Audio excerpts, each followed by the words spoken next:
Hello, lovely Koa community. How are you? Happy, what are we today? I'm losing track. Happy Friday. I'm just giving you a little update that Leo is definitely doing so much better. We were both up quite a bit during the night just because when he wakes up, he just feels a bit unsettled and needs a bit of reassurance. But he actually slept really well and he is feeling much, much brighter. We're also able to reduce his medication, which is really great. So things are on the up. Now, this is something that we're going to be living with, and he's going to have to navigate probably for his lifetime. And we'll wait till the next episode. But for now, we're definitely on the up, and I'm incredibly grateful. Thank you again to everyone for your kind words and love.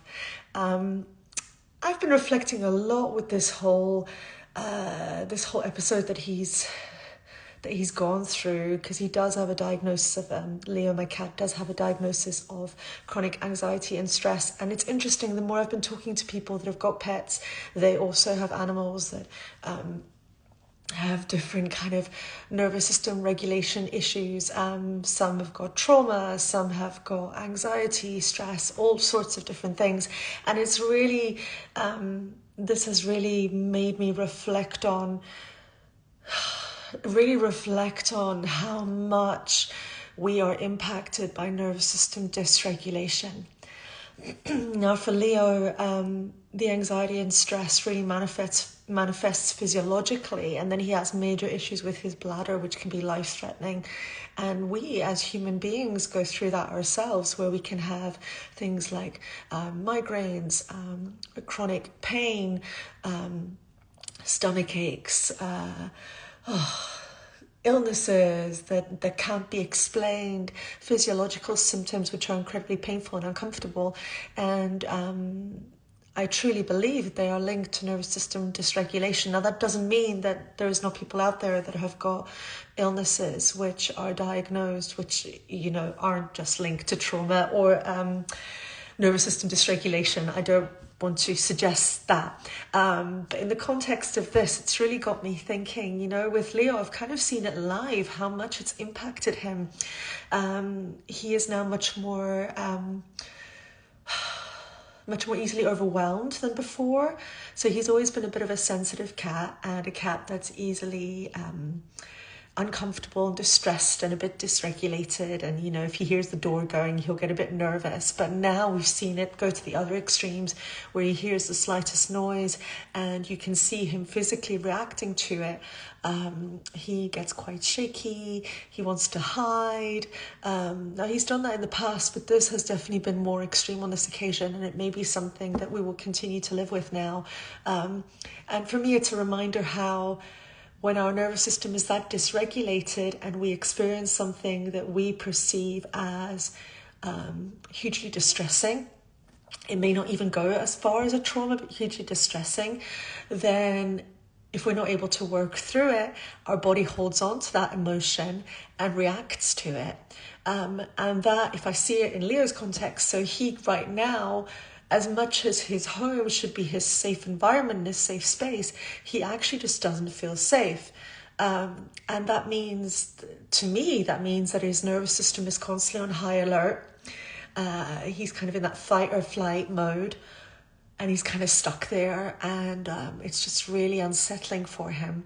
Now, he's getting some really strong medication. It's kind of the equivalent of morphine, and in those moments when he gets that medication, you can see the reactions, the physiological reactions, and the physiological reactions to how he feels unsafe being even more strong than before. Sorry, my menopausal brain, my words are not coming out how I'd like them to. But basically, especially when he is literally high on drugs, he struggles even more to orientate himself, to ground himself, to feel safe. So he's reacting a lot more, which is why I've been taking this time at home to really be there for him, to support him, to reassure him whenever he wakes up, because he suddenly isn't quite sure where he is and feels really stressed. He's also a bit wobbly on his feet, so that's unsettling him as well. He's normally really strong and grounded on his feet. And he's been having a lot of nightmares. I've been observing him while he sleeps. Gosh, I think I'm so overprotective, but I've been observing him, and animals have nightmares and they twitch and so on, but with him, they've definitely been more extreme during this time, which is understandable For all I know, bless his soul, he is he's possibly re-experiencing whatever's been going on. You know, being overnight at the emergency medical services, all the different voices and environments he's been in, all the different smells. So, yeah. Anyway, why I'm talking about this is just because it's really made me once again realize how important it is that we cultivate as much safety as we can in our external and internal environments.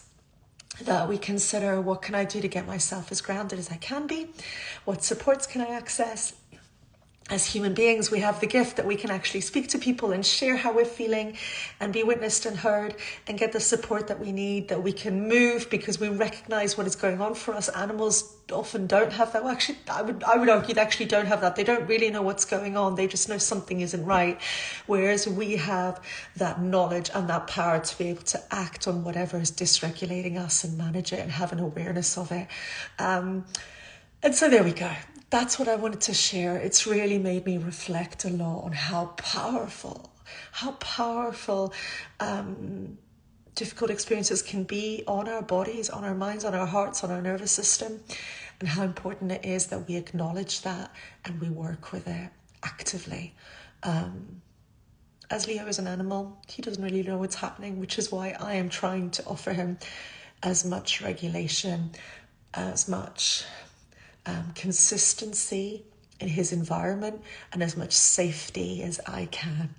I'm also giving him lots of Reiki for those of you that are into Reiki. So I'm trained in animal Reiki as well. I mean, I'm a Reiki master when it comes to humans, but I also did my level 2 in animal Reiki. So I've been doing a lot of Reiki with him as well. And I know a lot of you have been sharing it with him too. So thank you. Anyway, I feel like that was a lot of waffling. And if you managed to make sense of that through my menopausal thought processes, well done. But basically, this whole experience has just given me a lot to think about again. And the importance of regulation.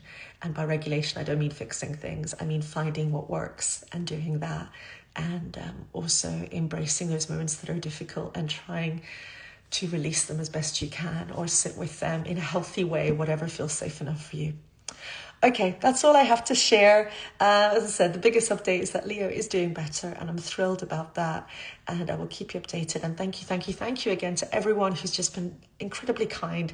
I'm very grateful that I was able to take the time to just be with him now the last few days. And today we're also having a day indoors by the fire again, just relaxing and resting. So thank you. And thanks for listening, especially those of you that are listening live. Hello. All right, everyone, wherever you are, morning, afternoon, or evening, take care of yourself. And this is me signing off. And if you don't know me, my name is Corey and I'm based in Edinburgh. Take care.